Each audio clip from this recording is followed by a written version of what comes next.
Essentially, we're making a hiring decision. Who do you want to help run the greatest country on earth? And now, fourth candidate, Mr. David Hall, candidate for the 5th District.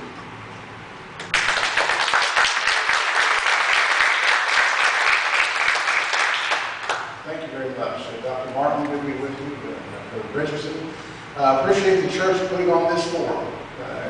Enjoy going and meeting the people in the district. And for the first time, I've got to meet my opponent this evening. I'm excited about that. Finally, I'm going to get to meet him after all this time.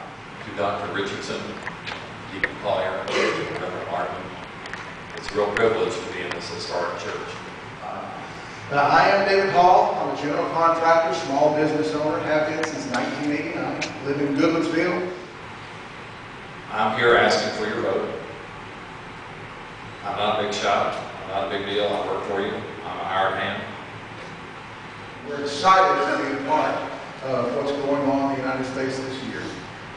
I felt that as this year progressed, that our country was headed in the wrong direction. Some of the choices that have been made, I disagreed with. This Congress has achieved more than any Congress in 50 years. I believe we needed citizen legislators, people that are small business owners that live and walk the streets of downtown Nashville in this district to make the decisions. We do not need career politicians calling the shots. As I looked over the invitation I had from the church to meet with this forum, there was 3 or 4 issues that was mentioned. Employment was one, of course, education was one, homelessness was one, and of course, as we all, if you would ask us what's the #1 question that's been mentioned, is jobs, unemployment. We're all concerned about that.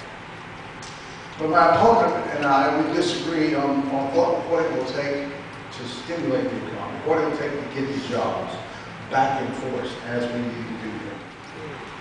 So what we need to do now is to return to the sort of job growth we had under Bill Clinton and return to the economic balance we had then.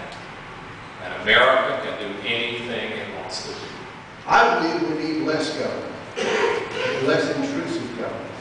I believe we need to lower the taxes. My opponent is more for raising taxes. At forums, a year and a half or so ago, when the health care debate was coming, he agreed that it was a bad deal. And I agree, we have problems with the health care. It does need to be addressed. And the Republicans for years have shoved it aside, and that was wrong. There's no excuse for that. But completely changing the best health care system that the world has known and revising it into a socialistic system is not the answer. The president on the health care reform issue has achieved what every president, Democrat, Republican, since Teddy Roosevelt has sought for the last 100 years. Now, it's not a perfect bill. It could have been better. It said it will curb the cost of health care. Well, it was implemented a few weeks ago, or just a few days ago, actually. Health care is instantly starting to rise. The bill that was passed is a lot like what Senate Republicans would have voted for by the dozen in a less partisan time just 10 years ago. And as I said, he agreed it was not a good deal. But when he went to Washington, he voted for it. He told us he would not. But when he went there, he did. I spoke with probably the best eye doctor in Nashville, Dr. Ming Wine, a few weeks ago. Because of the shift in the change, Medicare will no longer cover cataract surgery. Cataract surgery is not an elective.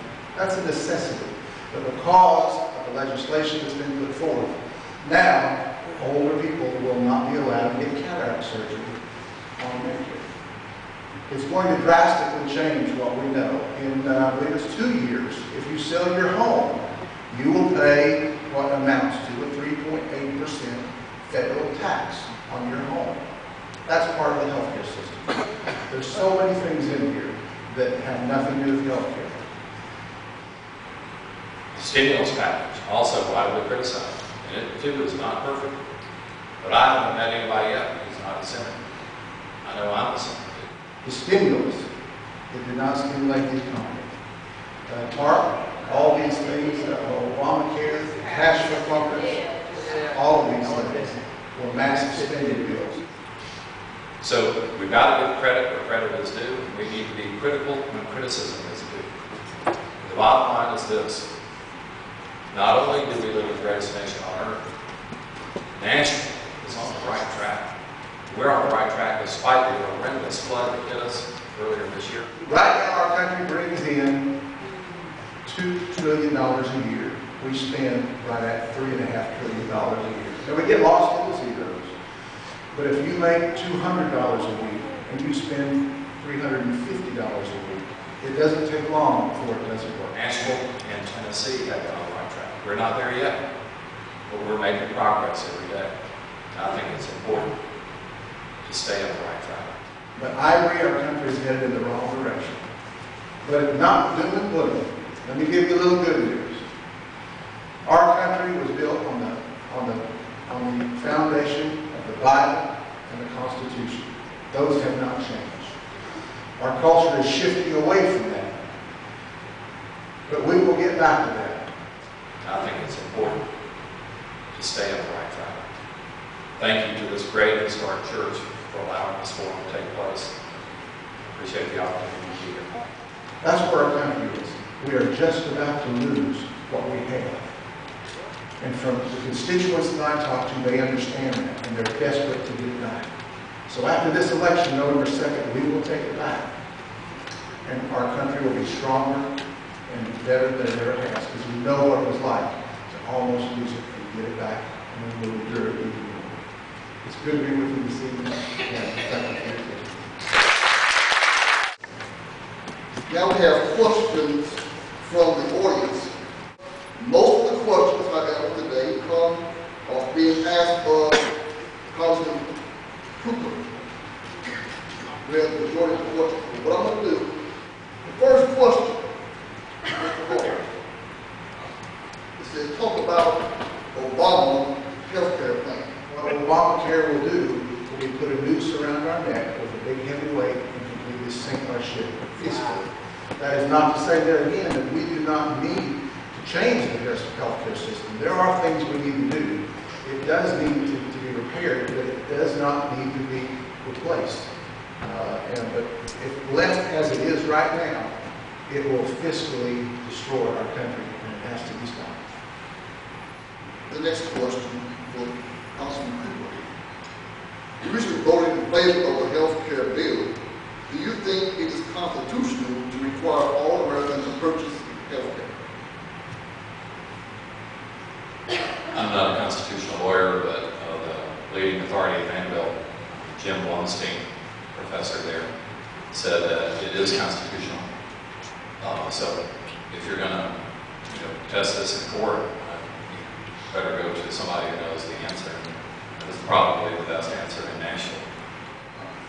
This question is for Mr. Cooper. As part of the Washington establishment, whose approval rating hovers in the low 20% range and voted for policies that the majority of Americans disagree with, why should the voters of the 5th District entrust you with the physical and moral direction of our country for another 2 years? I wake up every morning trying to do the right thing for my country. These pendulum swings aren't bad. There are many good elements to the Tea Party. This is democracy working. It's not easy, it's not necessarily tidy, but it shows the country is alive and working. What we need are more facts. People are entitled to their own opinions, but they're not entitled to their own facts. And in our degraded media environment, which there are barely any newspapers, left, and they're shrinking, and people have 500 channels of entertainment on TV, and a lot of that is degraded too. We're not getting as much news as we used to get with Huntley Brinkley, and Eric Sevareid, and Walter Cronkite, because at least they were talking about the same events every night. And this evening, you could cocoon with Fox or MSNBC. They're not even talking about the same country. They don't want to even talk about the same events. It makes it harder to have a national dialogue. So I'm committed to making this country move forward in a positive way for all of our citizens. Councilman Cooper, do you think Americans with health issues should have health insurance? Yes, I do. How many? People need this security. We live in a modern time. This is very important if you're going to avoid family tragedy and bankruptcy. You can do it in a uniquely American way that has nothing to do with socialism. It's free market. In fact, under this bill, more people will have private health insurance than before. That's not socialism. That's the opposite of socialism. And every other advanced country on earth did this years ago. Now, they did it different ways. We're doing it in a uniquely American way, boosting the number of private insurance policies. That's good. That works. Just to Congressman Cooper, good job to represent the people.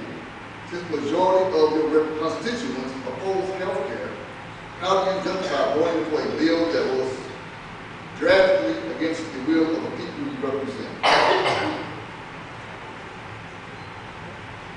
No one really knows how popular the bill is because it's hard to understand. It's 2,300 pages. I've read every word. I teach this at Vanderbilt now for 13 years. I'm considered a national expert on this, and it's hard for me. The bill will be phased in over 3 or 4 years. I think folks are going to find out that it's in the better interest of the country to do what's right. So what may be, we don't know yet, may be temporarily unpopular. Because what matters is the strength and the future of America. I've worked hard. I've done more talks on health care. I've had more meetings. Some people in this country get fabulous care, the best in the world. Some people don't. We have third world infant mortality rates in this country. We have third world longevity statistics in this country. Give me a chance, give me 15 minutes, give me 20 minutes. Let me talk to you and understand your family situation. I bet I can make some headway helping you understand how this is much better than you think it's going to be. And you may very well be rejoicing that finally America has made the right step. This first question goes to Mr. Hall. If Obamacare is a mistake, what alternatives do you propose? Well, first thing we can do is look at preventive maintenance. We do that on all kinds of things. We need to do that in the healthcare industry. Next thing we need to go is to tort reform. That would help immensely cut the cost. There's many different areas like this that we can cut costs and revamp the system. We need to repair the system we have, not trash it and get a completely different type design system. That's what we have to do.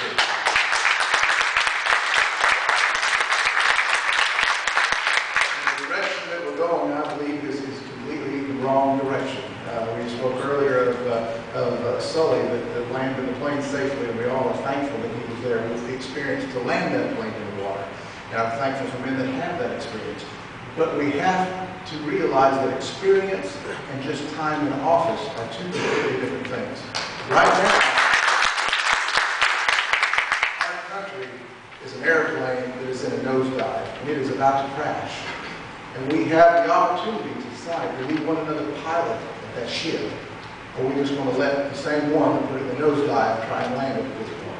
I believe we need to swap out pilots at this time and land this ship safely. I want to thank each of our candidates this evening. I want to thank you for being present with your questions. We could continue on for several more hours with more questions that are here on this podium, but we cannot address all the questions at this time.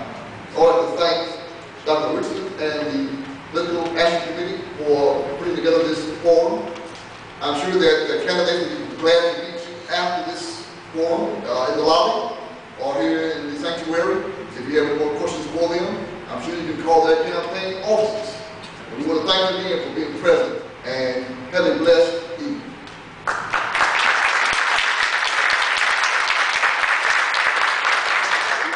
2010 will be the most important election that you will ever be a part of. I firmly believe that. And it will change the course of America as we know it. Right now, we are at a crossroads. We have to decide which direction we want to go.